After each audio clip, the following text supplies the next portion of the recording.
Welcome back to the deep dive. Today we're looking at a really fascinating piece you sent us. It takes a word that so many of us use every day, a word we often think of as weak or maybe just obligatory, and it completely reframes it as this powerful tool for, well, for self-liberation. We are diving deep into an essay called Sorry by Pedro Malha, who's the founder of the Ghosts movement. And he suggests that, the foundational human experience isn't really about success or failure. It's about carrying what he calls unfinished things. Right, and these aren't always the big dramatic events we might, talk about in therapy. Mala really focuses on the subtle, constant presence of things that are unresolved.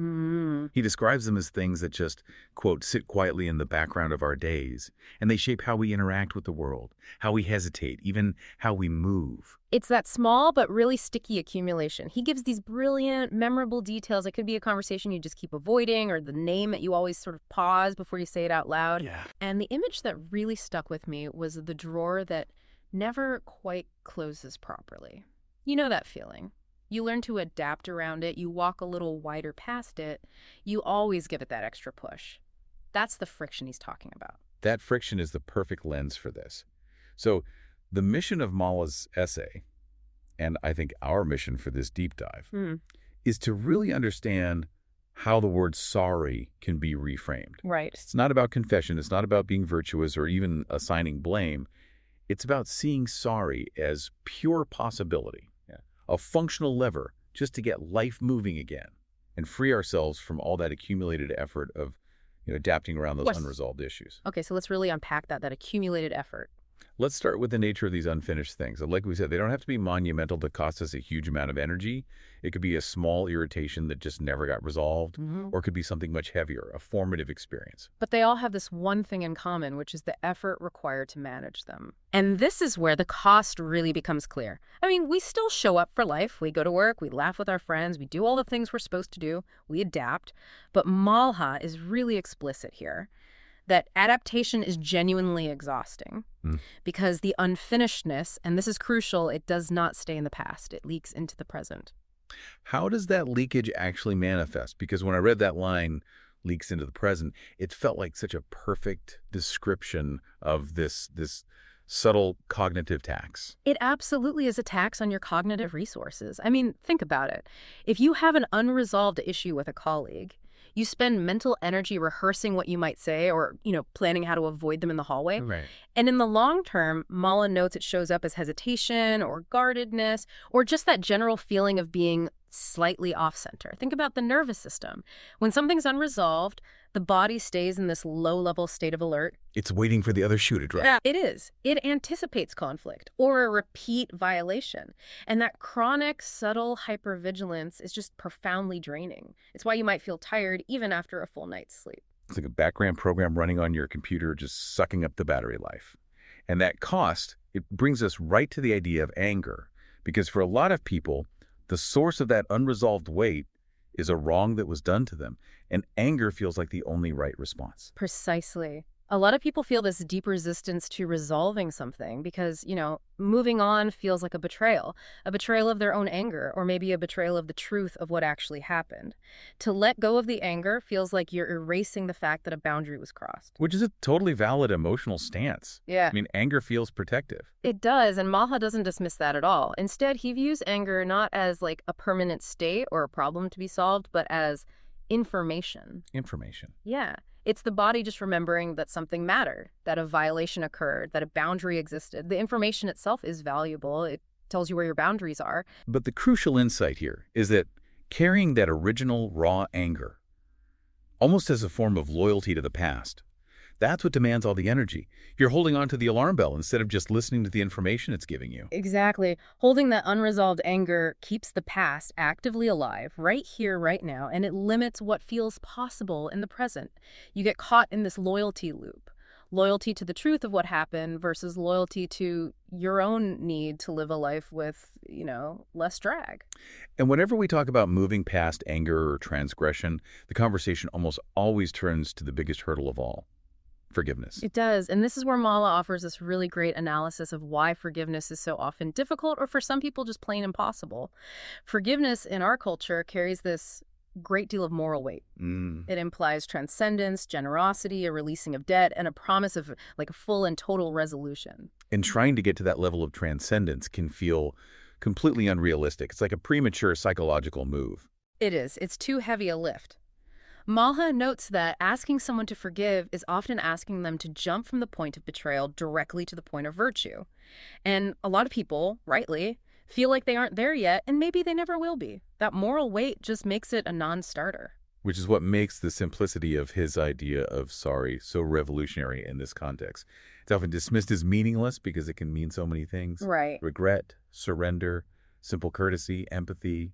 We say it if we bump into someone on the street. But when we use it consciously, Malha suggests sorry is simply an attempt to let life move again. It's about seeking less drag, less friction.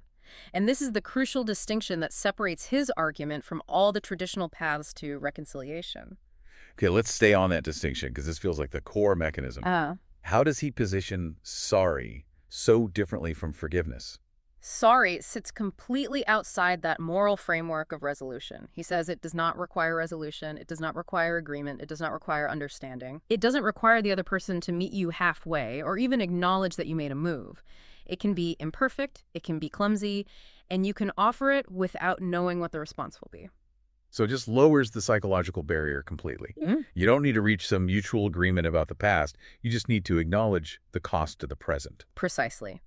Maha argues that sorry often appears not at the end of some grand emotional process, but right at the beginning, the point where someone decides they just want to stop carrying something alone. Sometimes we offer it not because we believe we were totally wrong, but because we just recognize the weight being carried and we want to clear the space for both people. That idea of clearing space brings us so naturally to the essay's most beautiful analogy, which is life housekeeping. Housekeeping in this context is so vital because it's entirely amoral. It's not about virtue or being the bigger person or magically erasing the harm. Those are the heavy moral steps we get stuck on. It is simply tending to what has been left in the hallway of our lives for too long. Let's stick with that analogy. What happens if we ignore that pile of mail or the open drawer for a year? Yeah, it doesn't just sit there waiting patiently for you. It collects interest. It becomes part of the permanent architecture of your life. You start walking around it without even noticing the effort you're putting in. Right. You've shaped your whole routine, your path through the hallway around this unresolved thing. That's the insidious nature of the drag. Unfinished things don't just disappear on their own. They either get addressed or they continue to shape how we live. So the desire to move on, then, isn't a denial of the past, but it's a recognition that the cost of staying stuck in that adaptation pattern is it's too high. And this leads to the biggest intellectual challenge in the essay, which really goes against a lot of conventional thinking. We tend to believe that emotional resolution has to come before action. We wait until we feel ready or until the other person makes the first move. We wait for the feeling to catch up with the need for action. But Malha argues the dynamic is often inverted, especially when we're stuck in that kind of inertia. He puts it like this. Movement creates space. Space allows feeling to change. The action, the physical, decisive move, comes before the feeling of resolution.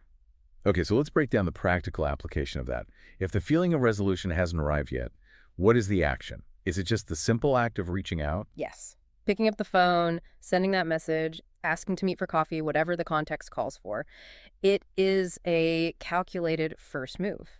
And it's offered not as a demand for resolution, but as a recognition of the situation and a desire to alter your own trajectory. But what about the risk? I mean, the profound fear of rejection, of looking weak, of reopening all that pain, or of just being ignored. Doesn't that risk just lock people into doing nothing? Absolutely. And Malha acknowledges that profound risk and the weight of that fear. That moment of hesitation, he says, holds everything. It's the highest concentration of the emotional cost. But that energy sink is precisely why the movement is so necessary. By acting, you move the energy from internal deliberation, that paralysis, to external consequence. The consequence might still be painful, sure, but the energy is now moving forward, not just cycling around inside you.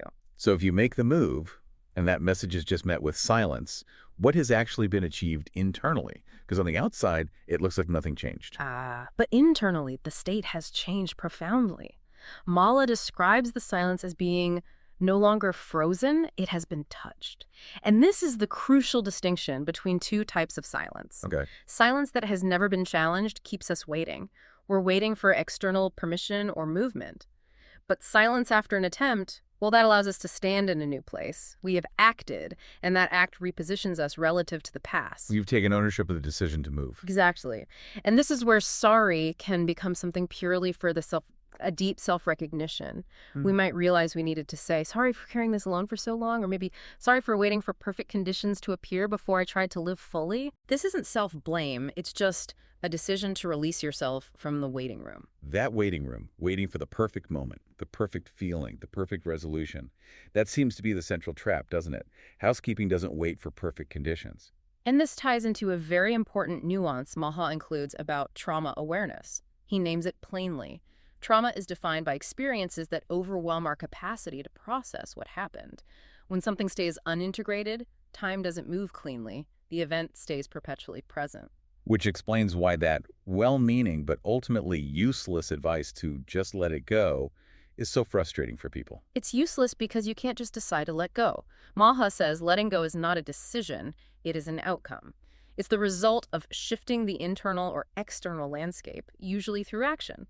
When you make that first move, you don't instantly let go, but you create the space where letting go might become a possibility down the line. So the true cost is the cost of staying paused.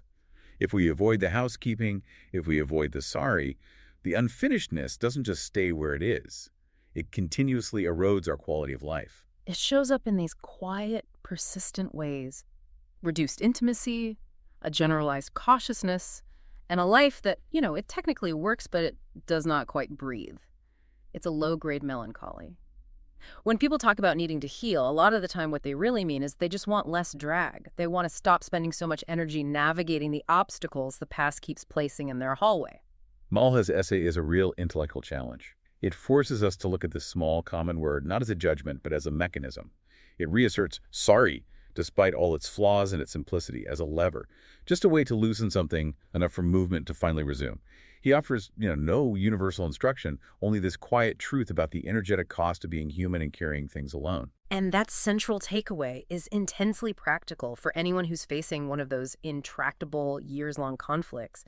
Sometimes moving on is not about agreement or forgiveness or full repair with the other person. It is purely about choosing not to let an unresolved thing remain at the absolute center of how we live and act. It's about changing your own physics. It looks like standing in a kitchen holding a phone and deciding, I am not going to wait any longer for permission to move. Reflect on that, you. The power is in the action. Making that decision to move, the simple act of challenging the frozen silence, even if the past was not ultimately solved, can be enough for the present to become available to you again. That decision, that moment of self-recognition, that is the true deep dive.